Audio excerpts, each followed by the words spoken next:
por falar em Caio Jorge, para a gente fechar esse assunto, Rafa, a gente tem até números sobre KJ, artilheiro no campeonato. Artilheiro.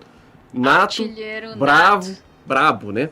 Você não sabe cantar a música dele, não? Sou o tiozão, né? Mas na jet ski você sabe. Mas isso é TikTok, né? Achei que você sabe como é que é. Mas Caio Jorge, mirando a terceira artilharia seguida do Cruzeiro, podendo alcançar o feito que não vem desde 2019. O KJ foi artilheiro do Campeonato Brasileiro, foi artilheiro também da Copa do Brasil, foi o jogador do Cruzeiro que mais marcou gols na Sul-Americana também, embora não tenha sido um artilheiro. Ele marcou em todas as fases, né? Daquela de 24, né? Então, ele marca contra o Boca, não, né? Contra o Boca, eu acho que ele é o único que ele não marca. Não, contra o Boca Contra o Boca é Mateuzinho e o Wallace. Wallace. Então foi quarta semifinal. Dali. Ele joga aquele jogo contra o Boca. Joga aquele, até o Samuca até depois trouxe a informação de que se entra nas alternadas, ele era o primeiro a bater e ele vinha do pênalti perdido contra o Inter. O Caio Jorge, né? Aprendeu a bater pênalti, tá batendo bem. Falta apenas um título pro Caio Jorge no Cruzeiro, assim. Eu acho que seria, assim, a consagração dele, né? Se ele, por exemplo, é artilheiro... Vamos pegar o ano passado, né? Que a gente tinha títulos ali de maior expressão, né? Assim, Copa do Brasil, Campeonato Brasileiro. Se ele é campeão da Copa do Brasil sendo o artilheiro, tem um peso muito grande, né? Eu sou o artilheiro da Copa do Brasil e o campeão. Mas eu acho que vai ser legal para ele se ele conseguir terminar como artilheiro do Campeonato Mineiro e, consequentemente, também o Cruzeiro conquistar o título. Acho que para o atleta, individualmente falando, é muito importante. Eu acho legal, e a entrevista dele no final de semana, o Caio vem sabendo ser um jogador do tamanho que ele está se tornando aqui no Cruzeiro. E uma identificação muito grande, teve a renovação, ficou, e claro, né, tá aí se recuperando para ficar 100% mesmo. Como eu disse, hoje ele treinar normalmente é um ótimo sinal, né?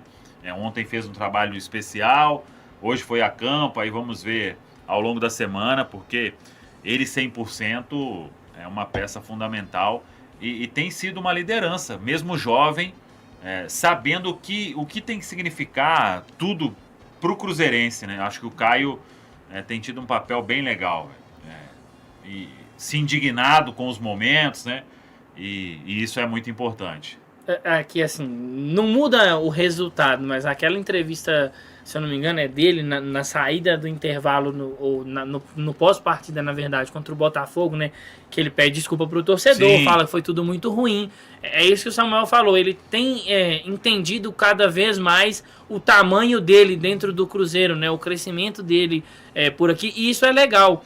E aí eu até falo de um outro jogador que isso tem me agradado também, que eu acho que o Matheus Pereira, para essa temporada, ele virou essa chave, né?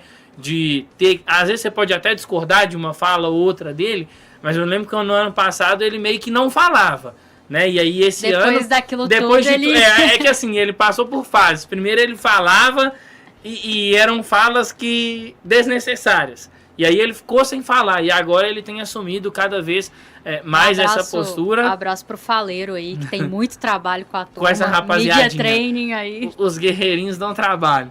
Mas é legal ver o Caio nessa situação, e seria bacana para ele, né, Léo? Se a gente pensar que, como a gente tem na pauta aqui, né, seria a terceira artilharia dele seguida, né? Brasileiro, Copa do Brasil e já Campeonato Mineiro.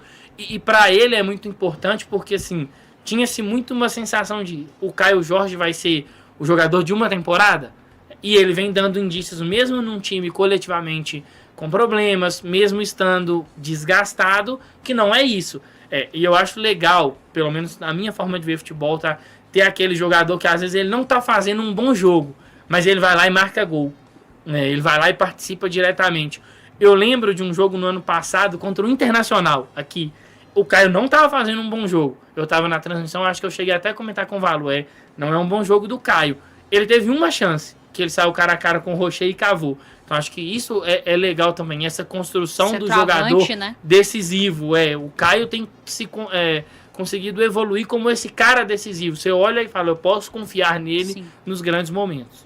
Algo que me chama atenção nele também, no Matheus Pereira, 2 jogadores que têm uma capacidade de produção enorme, estão produzindo cada vez mais ambição também. Eu vejo, por exemplo, o Matheus Pereira, você vê como ele sofreu aquela eliminação na Copa do Brasil no ano passado. E 2024 na Sula como também ele se indigna dentro do jogo também. Então, assim, você pode, não estou falando que são jogadores perfeitos, obviamente, e tudo mais, pode ponderar algumas situações aqui, em momentos decisivos e tudo, mas são 2 jogadores que a todo momento, quando são entrevistados e no comportamento dentro de campo, você consegue perceber neles a ambição de coroar esse bom trabalho que eles estão fazendo. KJ e Matheus Pereira são 2 jogadores com ótimos números dentro do Cruzeiro, mas que sentem essa necessidade também de uma conquista para afirmar cada vez mais, para colocar o nome na história do Cruzeiro, mas também realização pessoal, próprio currículo e tal. Eu percebo um pouco nisso no Caio Jorge. Agora, até que ponto assim, você tem um artilheiro, e tudo bem, um jogador que é responsável aí por boa parte dos gols do Cruzeiro, mas o Cruzeiro tem uma dependência dele? Caio Jorge e Matheus Pereira seguem sendo responsáveis por cerca de 50% dos gols do Cruzeiro. São participações diretas de ambos. Aconteceu isso no ano passado, segue acontecendo. É um recorte muito curto, né? A gente está começando o mês de março, mas parece que nada mudou. É óbvio, assim, é fato que a turma precisa ser mais decisiva. E a gente tem falado aqui de muitos problemas coletivos do Cruzeiro e do Tite, mas é fato que o nosso time finaliza muito mal, toma decisões muito equivocadas, inclusive dentro da área. Então eu acredito sim, não é sobre não pisar a área. Uma vez teve um comentário assim, o Kaique não tem que pisar na área. Não, ele tem que pisar, mas ele tem que acertar. Sim. Tem que ter gente lá. Quanto mais gente na área, sim, melhor, né? Exato. O futebol, assim, a gente fala do gol, mas o futebol é uma busca o tempo inteiro por superioridade, seja ela posicional ou numérica. Exato. Tem que melhorar no acabamento das jogadas, né? E segue sendo a responsabilidade dos dois, e aí, mais do Caio Jorge, em que pese que o Matheus... Poxa, tem vezes que o Matheus me irrita um pouquinho com algumas tomadas de decisão e alguns gestos técnicos, mas ele tem feito mais gols, né? A gente tem essa sensação de um Matheus mais decisivo, assim, diretamente com o gol. Poderia ter feito contra o Pouso Alegre. Poderia. Tinha que ter chutado de primeira, né? Aquela lá, foi levar pra perna boa. Tem que chutar com as 2 pernas, gente. Uma de cada vez. Uma de cada vez. Já falou, as 2 você cai. Mas preocupa sim. E aí a turma tem que assumir as suas responsabilidades ali na frente.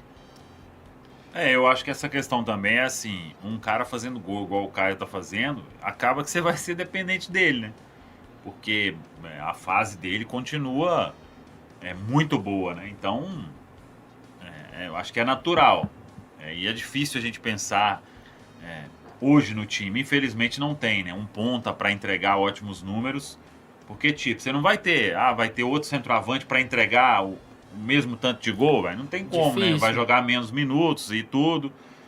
O Pereira participando bem também.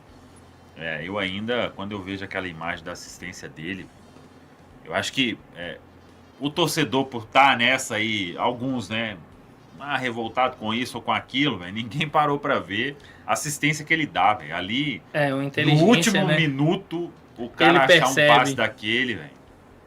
Que acho que assim, ele, no primeiro momento, o movimento dele é todo eu vou girar em cima do marcador. Quando ele percebe o Caio, ele meio que muda, assim, tipo...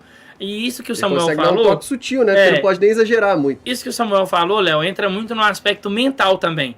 Você olha pro Caio Jorge e vê que ele tem capacidade de criar gol, criar jogada de gol, mesmo em dias que ele não tá tão bem. Então a sua primeira referência vai ser ele. Aqui eu não tô comparando o nível dos jogadores, tá, gente? Mas, sei lá, no auge, por exemplo, do Salah, assim, o jogador do Liverpool até tinha a chance de chutar, mas ele olha pro Salah e fala, pô, eu vou chutar ou ele vai chutar? Eu deixo pra ele chutar. Rafa, põe aí o corte. Pedro Torres compara não Caio Jorge com Salah no auge. Eu não sou muito fã do atleta Salah, não, Rafa, não põe não. Eu gosto Sou mais fã do atleta Caio Jorge. Gostou desse corte, né? Então já deixa o like, se inscreve aqui na Samuca TV, acompanhe os conteúdos diários, as lives, né? Tem 11 da manhã e 19 horas e todos os vídeos aqui do Samuel também, as quentes do dia. Segue tudo aqui na Samuca TV e Central da Toca.